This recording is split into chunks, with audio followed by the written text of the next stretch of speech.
ఇలా కనిపిస్తే యూ అంతే కదా. I write like this and join J like this. I రాసేస్తే J right. ఏమైంది y. మిడిల్లో ఇది లోయర్. ఇప్పుడు ఏ రాసేటప్పుడు చూడండి వెరీ ఇది విసిరాకే కాంటాక్ట్ క్యాలిగ్రఫీలో వేరే బెస్ట్ ఎగ్జాంపుల్ చెప్పాలి. యూ రాస్తున్నాం కదా మనము. యూ షేప్ ఏంటి? ఇది బేస్ట్ యూ షేప్ అది. నేను కరెక్ట్గా స్లీపింగ్ లైన్ అనేది కనిపించాలి. అది పర్ఫెక్ట్ ఇదే. అత్యధికంగా ఏంటంటే కొంతమంది బెలూన్ షేప్ రాస్తారు, కొంతమంది రౌండ్ రాస్తూ ఉంటారు. సో లుసిడాలో ఒరిజినల్ ఏ వచ్చేసరి ఈ షేప్ ఏ షేప్ అని గుర్తుపెట్టుకోండి. చూడండి ఒకసారి ఒక బాక్స్ ఉందనుకోండి, ఇలాగా చుక్కలేసి ముగ్గురు వేస్తూ ఉంటాం. ఈ షేప్ కరెక్ట్గా రావాలి. దీనికి ఐ పెట్టేస్తే ఏమవుతుంది ఏ. అదే లోయర్ టర్మ్ వచ్చేస్తే అదే దీనికి ఎల్ పెట్టేస్తే అదే దీనికి ఏ పెట్టేస్తే జీ. అర్థమైంది కదా. ఆ ఒక్క షేప్ మీకు పర్ఫెక్ట్గా వచ్చిందంటే అది విషయానికి పర్ఫెక్ట్ విషయానికి ఇవ్వగలదు. దాంట్లో రౌండ్లు కానీ వేరే బెలూన్ షేపులు కానీ వేరే షేపులు కనిపించదు. స్లీపింగ్ లైన్ రాసి అది ఏ షేప్ రాస్తాం. A shape and I. Next A shape pull down the I stroke to lower shape. Next A shape and join L. A shape and join J. So అలా అర్థమైంది కదా. నేనేంటంటే police డిపార్ట్మెంట్లో వాళ్ళకు training ఇస్తూ ఉంటారు. వాళ్ళకి 2 days క్లాస్. వాళ్ళకి చెప్పే హ్యాండ్ రైటింగ్ ఎలా రాయాలని కాదు, ఏ హ్యాండ్ రైటింగ్ రాస్తే వాళ్ళ క్రిమినల్ మెంటాలిటీ ఎలా ఉంటుంది. సో మనకు క్లాస్లో ఇలా గ్రాఫ్ చూస్తుంటారు. X axis, Y axis, -x అంతే కదా. నెగిటివ్ ఇది పాజిటివ్. స్ట్రైట్ ఉంటే 0. ఎవరైతే స్ట్రైట్గా రాస్తూ ఉంటారో వాడు ఏంటంటే అయిపోయిన దాని గురించి ఆలోచించడం, వచ్చే దాని గురించి దిగున్నాడు. వేరే రోజు కావాలి అన్నట్టు ఉంటాడు, ఏ రోజు కావాలి తిన్నాడు. అదే ఇటువైపు పడి రాడుతున్నాడు అనుకోండి, వానికి లైఫ్లో ఏదన్నా జరిగితే అదే జరిగితే అదే పట్టుకొని మనం రాస్తున్నాం. నెక్స్ట్ ఇటువైపు రాసుకోవడం పాజిటివ్ థింకింగ్గా ఉంటుంది. Positive mentality. అటు సైడ్ రైట్ స్టాండ్ రాస్తే పాజిటివ్ మెంటాలిటీ, లెఫ్ట్ సైడ్ రాస్తే నెగిటివ్ మెంటాలిటీ. ఓకే. ఇటు సైడ్ రాసే వాళ్ళను సెల్ఫిష్ అని కూడా చెప్తుంటాం. అటు సైడ్ రాసే వాళ్ళను అన్సెల్ఫిష్ అంటాం, స్ట్రైట్గా రాసే వాళ్ళు న్యూట్రల్. ఇప్పుడు చిన్నపిల్లలు ఏంటంటే ఒకే లెటర్ పదంలో యాప్గా రాసేటప్పుడు డిఫరెంట్ స్టాండ్. వాళ్ళంటే సైకలాజికల్గా మెచ్యూర్ కాలేదు. కొంతమంది పెద్దవాళ్ళలో కూడా అలాగే ఉంటే వాళ్ళు డ్యూయల్ పర్సనాలిటీ డిజార్డర్ అన్నారు. ఎక్కువగా క్రిమినల్స్, గొడవలు పడే వాళ్ళు, వాళ్ళ మెంటాలిటీ. ఇప్పుడు ఏ రాసేటప్పుడు కూడా పిల్లలు ఇక్కడ రాసే వాళ్ళని చూస్తూ ఉంటారు. వాడు ఎక్కువగా ఏం చేస్తాడు, మేడం దర్బాయి గురించి దగ్గర అంటే పక్కన వాళ్ళ గురించి ఎక్కువ పెడతా ఉంటాడు. సో ఇది అడుగుతున్నాను అడ్వైస్ ఇవ్వడం, అడుగుతున్నానే పక్కన నుంచి వాడి గురించి చెప్పడం, ఇక్కడ రాసుకోవడం మెంటాలిటీ. ఇట్లా ఒక్కొక్క అక్షరానికి ఒక్కొక్క అనాలిసిస్ అనేది. టీ రాస్తూ ఉంటారు, టీ రాసే వాళ్ళు ఇక్కడ రాస్తారు అక్షరాకండి ఇంటేషన్. నెక్స్ట్ ఈ పక్కన ఉండేవాడు లేజీ సౌండ్. నెక్స్ట్ ఇక్కడ రాస్తే వాడు ఆర్టిస్ట్, పూర్తిగా రాస్తున్నాడు. కలవబోతున్నాడు వాడు వచ్చేసి కలవ మెంటాలిటీ. ఇదే మెంటాలిటీ ఐ కూడా ఐకి చుక్క పెట్టమని చెప్పాను. చుక్క అనేది మెమరీకి సింబల్. కొంతమంది ఏం చేస్తారు, బోర్డు కనపడాలనే టీచర్ కింద పెట్టుకుంటారు. అది పిల్లవా నోట్బుక్ లేకపోతే అది అందరూ తోట అయిపోతుంది, పెద్ద బోర్డు వచ్చేస్తుంటుంది. అదేంటంటే క్రియేటివిటీ సింబల్. అది టీచర్ క్రియేట్ చేసింది, కనపడడం కోసం క్రియేట్ చేసింది. అది పిల్లవాడి దగ్గరికి ఏమవుతుందంటే ఓవర్ క్లీన్ ఉంటుంది. కొంతమంది ఇట్లా పెడతారు, వాటికి అసలు ఇంట్రెస్ట్ లేదు. ఇంకా కొంతమంది ఏంటంటే ఐ రాసి అక్కడ దూరంగా పెడతారు. అది ఇంటరాక్షన్, వాడు ఏమంతా కలవాలి మాట్లాడి వాడు సింగిల్గా ఉంటాడు, ఎంతో మాట్లాడదు, ఒంటరిగా ఉంటాడు. లోన్లీనెస్ అనేది అలవాటు అయిపోయింటారు. అంత మెంటాలిటీ అంత అర్థం ఉన్నాయి మనకు అక్షరంలో ఆ ప్రాసెస్ ఉంటుంది. సో దాన్ని వచ్చేసి గ్రాఫాలజీ అంటారు, హ్యాండ్ రైటింగ్ అనాలిసిస్. సో మనకి డిపార్ట్మెంట్లో కానీ మనకు మెంటలిజం అనేది ఒక సబ్జెక్ట్ రాజు గారు చెప్తుందో నాకు మొత్తం చెప్తాము. ఇదేంటంటే రైటింగ్ బట్టి చెప్తాము. సో ఇది రాశారు కదా, దీంట్లో ఏమైనా డౌట్స్ ఉన్నాయా? సో ఐ ఫ్యామిలీ ఎంతవరకు కష్టమైన నడుస్తున్నాయి, నెక్స్ట్ అని ఈజీ నడుస్తున్నాయి. మొబైల్ ఫ్యామిలీ కంటే ముందు 5 లక్షణాలు ఉన్నాయి కాబట్టి డయాగోనల్ నడుస్తుంది. స్క్వేర్ ఉంది, దీంట్లో డయాగోనల్ అంటే ఏంటి? అటు మూలగా కానీ ఇటు మూలగా కానీ.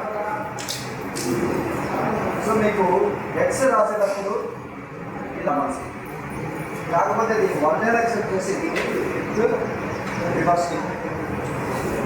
ఓకే, ఇదైనా ఓకే, ఇదైనా ఓకే. ఇంకా ఒరిజినల్ ఎక్స్ ఏంటంటే మనకు ఎక్స్ ఇలా తీసుకుంటారు, ఈ బేస్ కానీ తీసుకుంటారు. త్రీ కప్స్లో మనం ఎక్కువ గమనిస్తూ ఉంటాం. హ్యాపీ కదా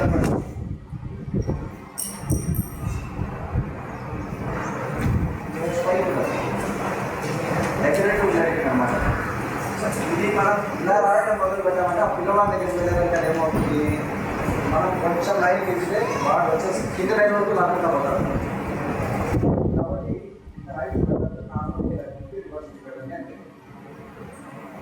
సెవెన్ రాసేసి ఇది చిన్నది ఉండాలి, ఇది పెద్దది. నెక్స్ట్ ఐదు మూలగా మళ్ళీ దీనికి మూలగా ఇంకొక అదే అదే ఎల్లు రాసేసి ఇక్కడ షరీఫ్ లేకుండా దీనికి అడ్డంగా రావాలి.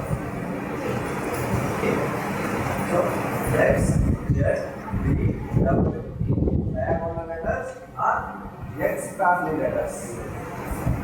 అర్థమైంది కదా? వీటిలో ఏ లెటర్ అయినా డౌట్ ఉందా? Okay right.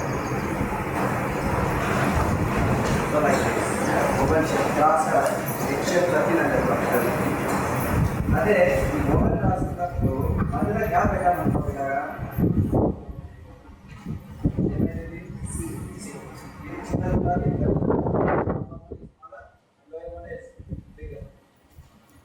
నెక్స్ట్ సీనే రాసినప్పుడు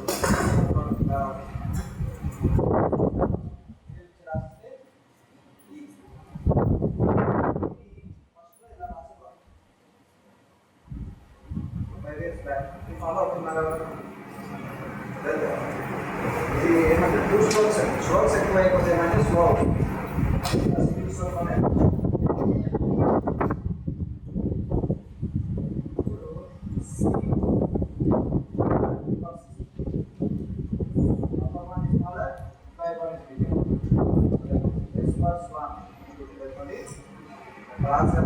చిన్నది ఉండాలి, కింద పెద్దగా ఉండాలి. O C E S O family letters are open shaped letters.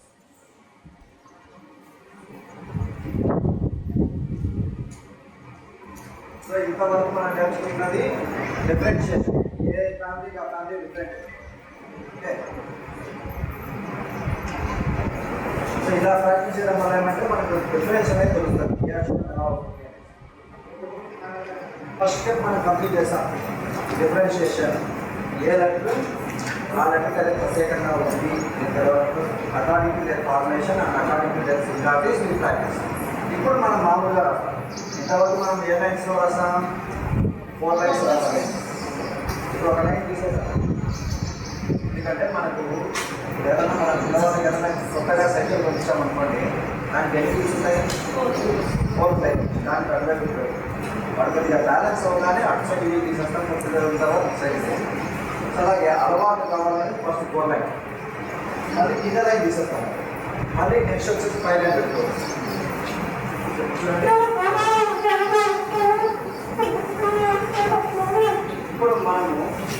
బ్యూటిఫుల్గా ఎలా రాయాలి ఈచ్ అండ్ ఎవరి లెటర్ ఒకసారి ఎగ్జామ్ చేసుకుంటాం. అసెండింగ్ కాకుండా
మనకు maintain equal height all doors. ఇక్కడ ఎంత హైట్ ఉందో ఇక్కడ ఎంత హైట్ ఉండాలి, ఇక్కడ ఎంత ఉందో ఇక్కడ ఎంత ఉండాలి. మనం ఐకాన్ కూర్చొని వాడాలి.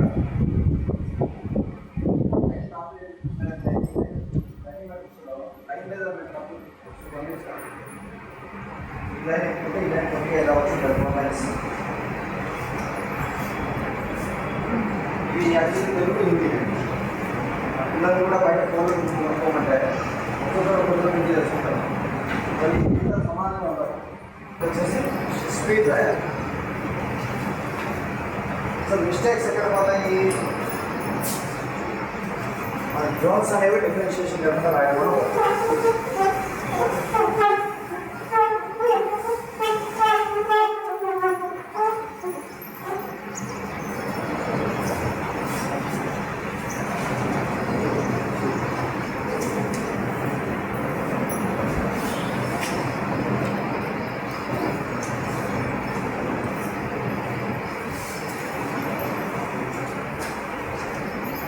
సో ఆ ఫార్మ్స్ ఎలా ప్రాక్టీస్ చేయగలుగుతామంటే ఏది పైకి వెళ్తుంది ఏది కిందికి వెళ్తుంది అనేది పర్ఫెక్ట్ ఐడియా అనేది సులభం కావాలి. దానికోసం ఇలా ప్రాక్టీస్ చేయాలి.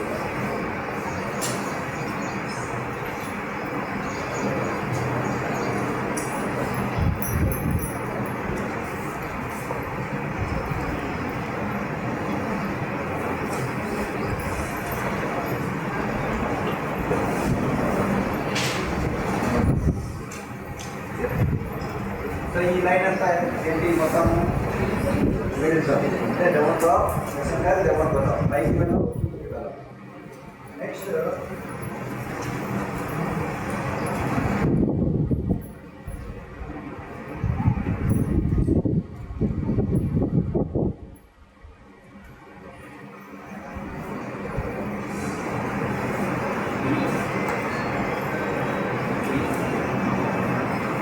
ఇక్కడ ఎక్కువ గమనించాలి.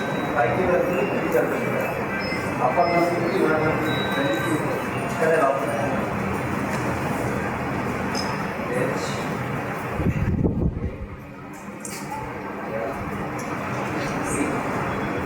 సో పీడిఎఫ్ వచ్చేయాలి. అప్పట్లో ఎఫ్ బిలాంగ్స్ ఆర్ వచ్చేయాలి. ఎఫ్ ఆల్రెడీ రాసిన మన దగ్గర అక్కర్లేదు.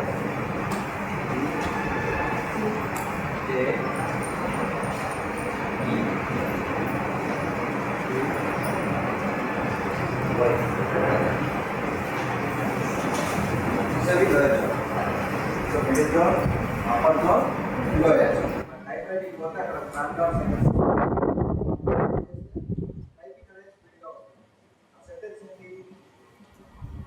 ట్రాఫిక్ ప్రాబ్లం జరుగుతుంది లేదు కదా.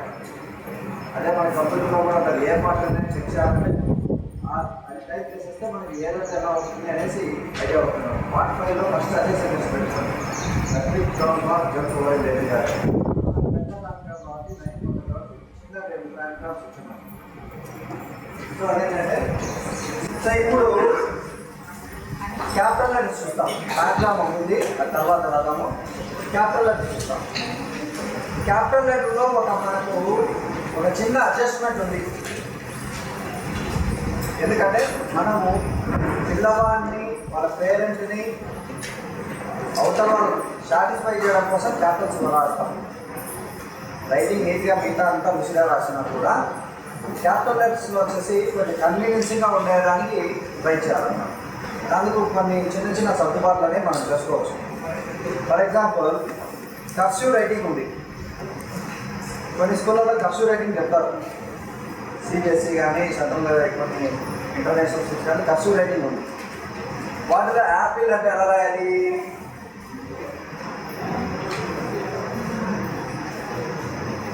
ఇలా కలిపి రాయాలి. కానీ ఎల్కేజీ యూకేజీ ఫస్ట్ క్లాస్లో ఈఏ చెప్పరు. మామూలు ఈఏనే చెప్తారు. ఈఏ రాసి ఇట్లా రాయమని చెప్తారు. యాక్చువల్లీ ఒరిజినల్గా అయితే ఇలా రాయి ఉన్నాం. సో దీనికి ఏమంటే ఇలా రాయడం వల్ల పిల్లవాడు చేయి తిప్పలేరు. దాన్ని చిన్నపిల్లవాడైతే ఇలా రాస్తాడు. ఇది చూసి పేరెంట్ హ్యాపీగా ఫీల్ అవుతారు. కాబట్టి ఇది ఇంతే కానీ. సో అలాంటి అడ్జస్ట్మెంట్స్ ఇక్కడ ఉంది. క్యాపిటల్స్లో వచ్చేసి మనకి క్యాపిటల్స్ని ఏమంటాం? మధుస్కల్స్ అంటాం. స్మాల్స్ని మినిస్కల్స్ అంటాం. లాటిన్ దాని వర్డ్. సో ఇప్పుడు ఇటాలిక్ క్యాపిటల్స్ అన్నా మనకు తెలిసిన క్యాపిటల్స్ అంటే ఇవే కదా.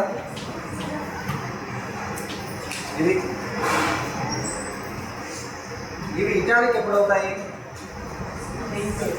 వాటిని బెండ్ చేస్తే ఇటాలిక్. సో మనము బేసిక్ లెటర్ ఏ అనుకున్నప్పుడు ఇది దాన్ని బెండ్ చేస్తే ఇది ఇటాలిక్ అవుతుంది. దీనికి స్ట్రోక్స్ మనం ఎంతైనా పెట్టుకోవచ్చు. ఇలా ఫ్లాట్ షేప్ పైన పెట్టచ్చు, లేదా ఇట్లా షేప్ షేప్ పైన పెట్టచ్చు, లేదా ఈ కర్మ్ ఇలా చెప్పే వాళ్ళైనా ఉన్నారు. నెక్స్ట్ దీనికి రింగు పెట్టే వాళ్ళు కూడా ఉన్నారు. ఓకే. సో కాకపోతే ఈ ఆల్ఫాబెట్నే మనం కొద్దిగా స్లాంట్ చేస్తాం. దానికి ఏమంటే శ్వాస పెడుతున్నాం, అంటే ఈ వేవ్స్లో. అప్పుడు దీన్ని ఏమవుతుందంటే ఇటాలిక్ స్లాష్ మధుస్కల్ అవుతుంది. క్లాస్గా రాస్తే ఇటాలిక్ అంటున్నాం, దానికి స్లాష్ పెడుతున్నాం కాబట్టి ఇటాలిక్ స్లాష్ మధుస్కల్. ఇంకొకటి ఏంటంటే ఇట్లాంటి డెకరేటివ్ క్యాపిటల్స్ ఇలాంటి స్ట్రోక్స్ ఇచ్చినా కూడా లెటర్ను డామినేట్ చేసేటట్టు ఇవ్వకూడదు. ఇప్పుడు మనకు ఏదో ఒకటి చూస్తే పిల్లవాడు మధ్య సినిమాల ప్రభావం ఉందంట. ఏ ఎప్పుడు వచ్చినా కూడా అట్టలు రాసుకుంటూ ఉంటారు. ఏంటంటే అల్లర్జున్ సిగ్నేచర్ అని. ఓకే. సో మన బుక్కులలో కూడా అప్పుడప్పుడు ఈ టైటిల్స్ రాసేటప్పుడు ఏ కనపడుతూ ఉంటారు.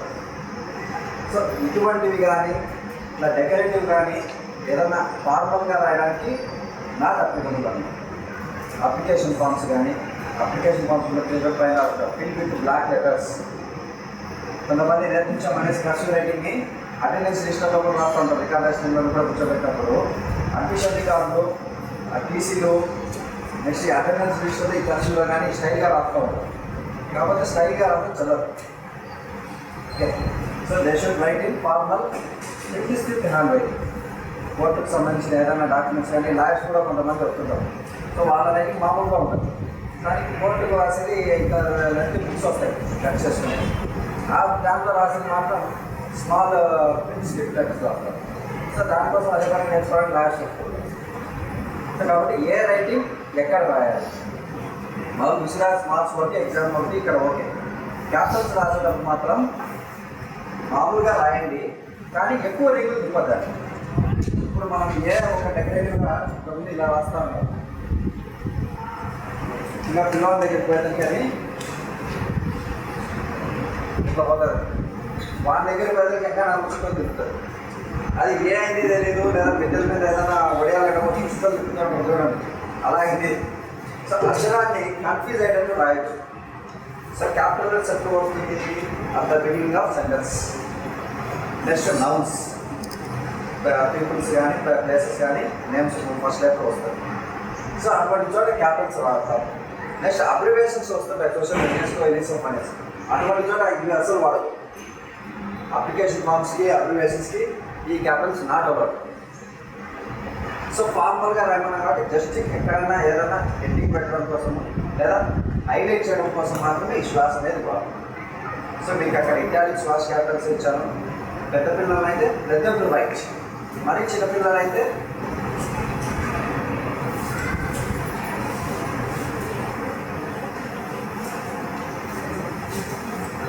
కర్షులు రాస్తుంటే ఇలా రాస్తాం. ఇది ఆప్షన్ అన్నమాట. అలాగైనా పెట్టుకోవచ్చు. షరీఫ్ చాలా రకాలు ఉన్నాయి. బుక్ షరీఫ్ ఉన్నాయి, బ్లాక్ షరీఫ్ ఉన్నాయి, డబుల్ షరీఫ్, వేవ్ షరీఫ్, ఇలాంటి చాలా ఉన్నాయి. ఆ షరీఫ్ అనేది ఇది ఏదైనా పెట్టచ్చు. అది అందంగా ఉండాలి కానీ దాని అసలు క్వాలిటీ ఉంది. ఓకే,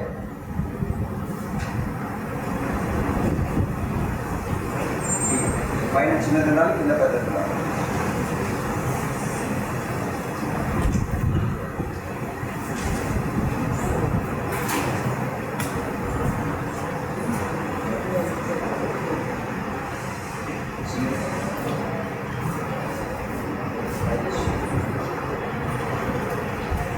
సమానంగానే పెట్టాలి.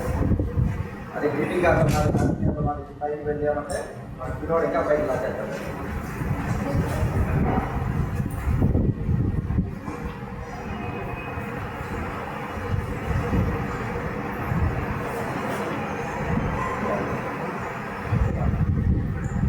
యాక్చువల్లీ ఈ ఐ లేదు అసలు.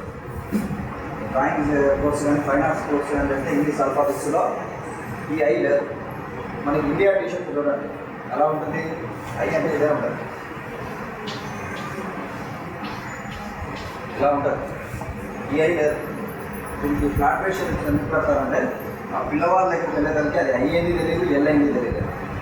సో స్మాల్ ఎల్ ద్వారా క్యాపిటల్ ఐ ద్వారా మీకు డిఫరెన్షియేషన్ తెలియదు కాబట్టి ఈ ఐ అనేది దానికి రెండు ఫ్లాట్ రేషన్ ఇస్తారు.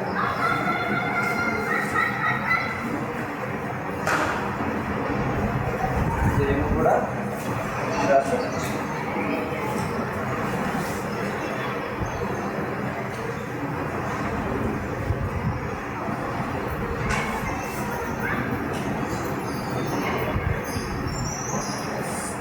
కొద్దిగా రింగ్ తిరిగినా పర్వాలేదు.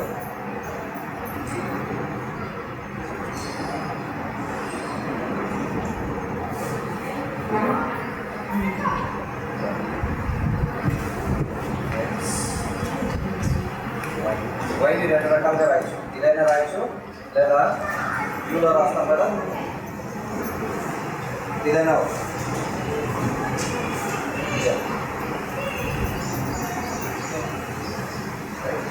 సో ఇవి క్యాపిటల్ లెటర్స్. ఎక్కువ టర్మ్స్ పొంగులోకి పట్టలేదు. జస్ట్ ఫార్మల్గా వచ్చి క్యాపిటల్ లెటర్గా కనపడేమని రాయించాం. ఇంకోటి ఏంటంటే మనం గుర్తుపెట్టుకోవాల్సింది all the capital letters are ascenders. అన్ని అప్పట్లో వస్తాయి.